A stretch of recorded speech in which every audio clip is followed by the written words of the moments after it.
There is a strange kind of fear that does not begin with danger.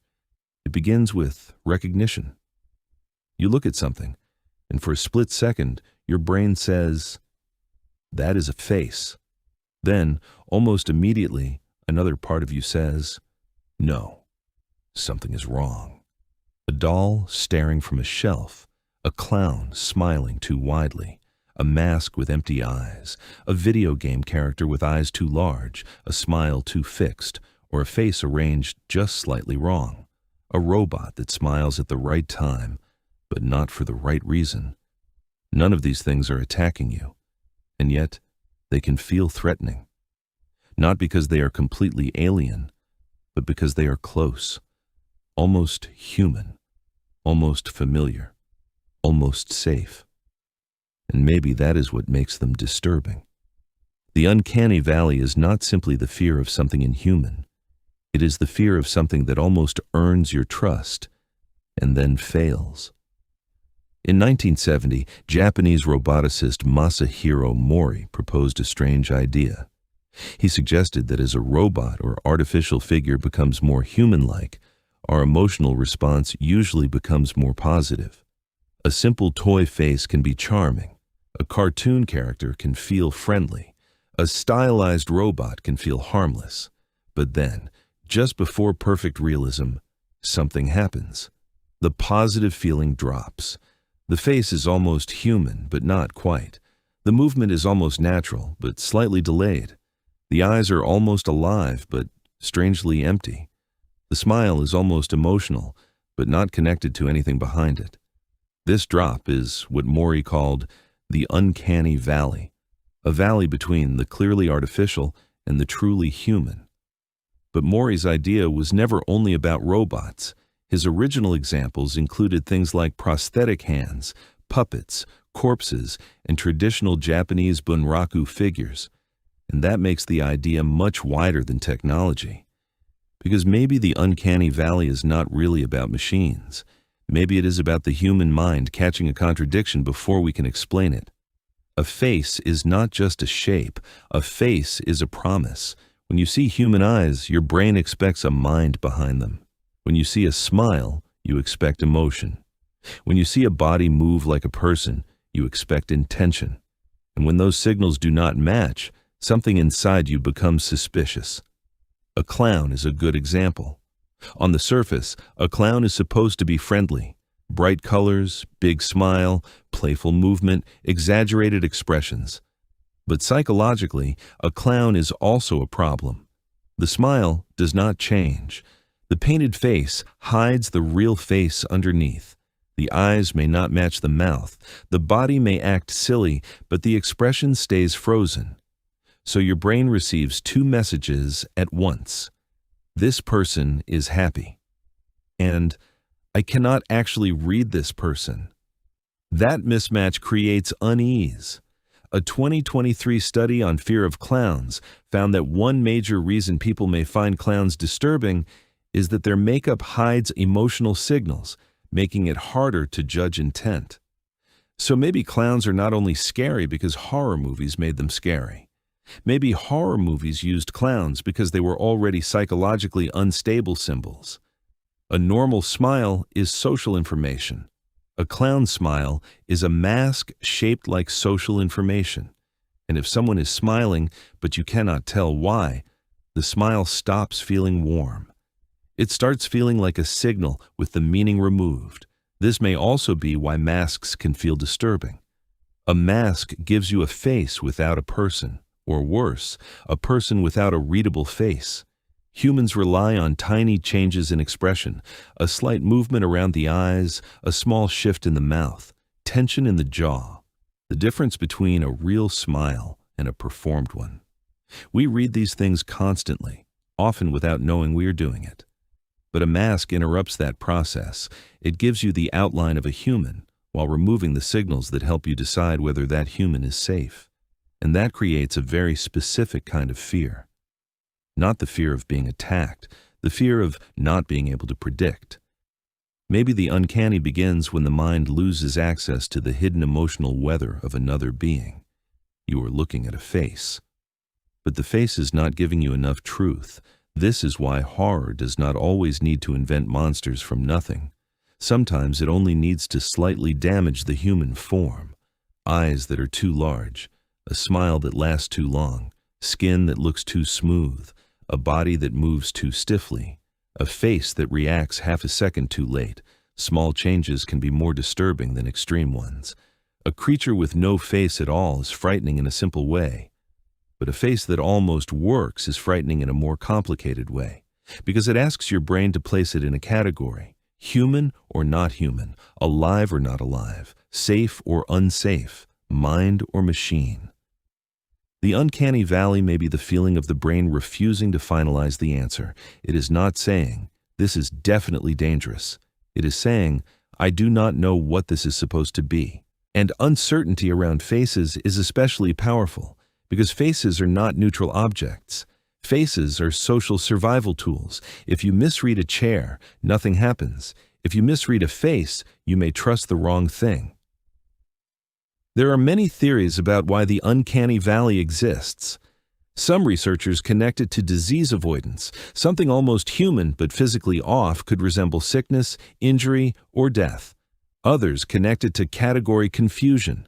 The brain often struggles with things that sit between categories: human but not human, living but not living, emotional but empty. There is also an evolutionary angle. In 2009, researchers Steckenfinger and Gazenfar found that macaque monkeys reacted more negatively to realistic artificial monkey faces than to real monkey faces, or clearly unrealistic ones.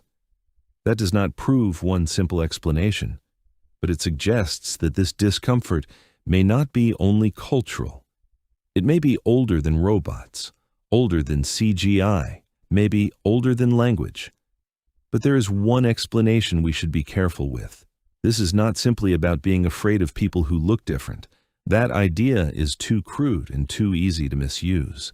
The deeper issue is probably not difference itself. It is mismatch. The brain can handle difference. What unsettles it is contradiction. A face that gives the signal of life without the rhythm of life. A smile without warmth. A body without natural timing. A human shape without human presence. That is the valley, not difference. Broken expectation. This is why video games can become uncanny in more than one way. Sometimes it happens because a character tries to look realistic and fails. The skin is detailed, the lighting is accurate, the proportions are close, but the eyes do not focus correctly. The mouth moves without emotional weight. The expression changes, but nothing inside the face seems to change with it. The illusion collapses. But there is another kind of uncanny game character, one that does not look realistic at all. The eyes are too large, the smile is too simple, the face is too symmetrical. The expression is frozen into something that almost resembles happiness. And somehow, that can be even worse, because the brain is still trying to read it as a face. It still sees eyes, it still sees a mouth, it still sees the structure of emotion. But the signals are exaggerated past trust. A normal smile changes. A normal pair of eyes moves, blinks, focuses, reacts. But when a game character has huge unblinking eyes and a permanent smile, the face becomes less like a person and more like a symbol of a person. It is not alive, but it is arranged like something that should be. That may be why some stylized horror characters feel so disturbing. They are not realistic enough to be human, but they are human enough to be socially interpreted. And once your brain starts trying to read them, it cannot fully stop. The same thing happens with dolls and mannequins. A doll is usually harmless, but the more human it becomes, the more expectations it creates. Eyes should track, skin should warm, expressions should respond, the body should move with intention, but the doll does none of these things. It only resembles the surface of life. So the mind is left staring at a human signal with no human feedback. A mannequin works in a similar way. In a store during the day, it is just part of the environment. But place the same mannequin in a dark room, at the end of a hallway, or in the corner of your vision, and something changes. Your brain does not only see plastic, fabric, or carved material. It sees posture. It sees shoulders. It sees the suggestion of a face. It sees a human-like presence that is not behaving like a human. And maybe that is where the discomfort begins. Not because the mannequin looks too real, but because it is standing where a person could stand. It has the grammar of a body without the life of a body. It becomes an unanswered social signal, something that seems to be there without being someone. There is a powerful example of this in Finland. An environmental artwork called The Silent People stands in a field in Suomussalmi. Around 1,000 human-like figures with peat heads and clothing stand silently in the open landscape. They are not realistic faces. They are not robots. They are not moving. And yet, the sight can feel strangely inhabited. From a distance, they look like a crowd, a gathering, maybe even an audience. But when you get closer, there is no conversation, no eye contact, no explanation.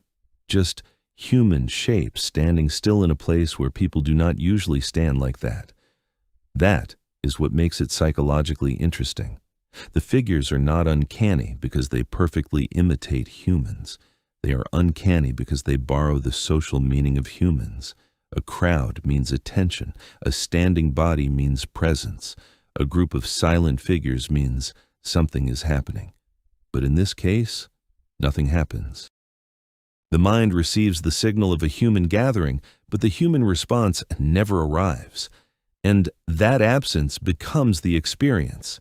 Maybe this is why human-shaped objects can feel as if they are there in a way normal objects are not. A chair does not ask to be socially interpreted. A table does not seem to wait. But a body-shaped object creates a tiny social expectation. You almost expect it to turn, to react, to explain why it is standing there.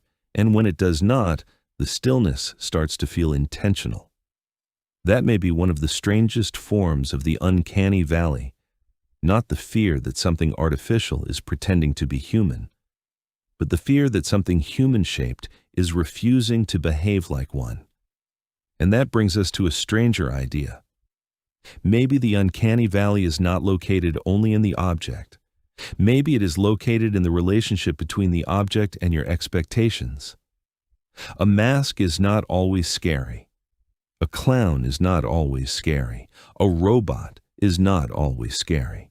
A game character is not always scary. They become uncanny when they ask to be interpreted as human, but then deny you the information you need to complete that interpretation. They create a social contract and then break it. That is why the feeling is so specific. It is not just fear. It is distrust, a sense that something is presenting itself as readable while hiding the most important part. And maybe that is why the uncanny valley appears outside of robots too. A fake smile can feel uncanny. A person acting overly friendly can feel uncanny. A perfect suburban street with no people can feel uncanny. An AI voice that sounds emotional but does not understand emotion can feel uncanny. Because the same pattern repeats. The surface says one thing, the deeper signal says another, and the brain notices the gap. Maybe that is the real horror of the uncanny valley. It reminds us that being human is not just about appearance. It is not just eyes, skin, hands, teeth, posture, or voice. It is timing. It is intention. It is emotional coherence. It is the tiny, invisible agreement between what a face shows and what a person seems to feel. When that agreement breaks, the human form becomes unstable. A smile becomes suspicious. A face becomes unreadable. A body becomes a question. And the mind does not like unanswered questions when they are staring back at it. So maybe the uncanny valley is not a flaw in robots, dolls, clowns, or games. Maybe it is a protective instinct around trust, a warning that says, this looks like something I should understand, but I don't. And sometimes That is more frightening than seeing something completely unknown, because the unknown stays outside. The uncanny comes close. It wears a familiar shape, and for one uncomfortable moment, you almost let it in. So here's the question. When was the last time something felt almost human, but not quite? Maybe it was a smile that did not reach the eyes, a game character whose eyes or smile felt human in the wrong way, a doll that seemed to be watching, a mask that gave you an expression but not a person, or a moment where someone's behavior looked normal on the surface, but something underneath felt slightly wrong. If you have ever experienced that feeling, leave a comment below. What was it? And what do you think your mind was reacting to? If you enjoy videos about strange psychology, perception, human behavior, uncomfortable ideas, and the hidden patterns behind ordinary things, consider subscribing. Because sometimes the most unsettling thing is not what looks completely unnatural. It is what gets close enough to human that your mind almost trusts it.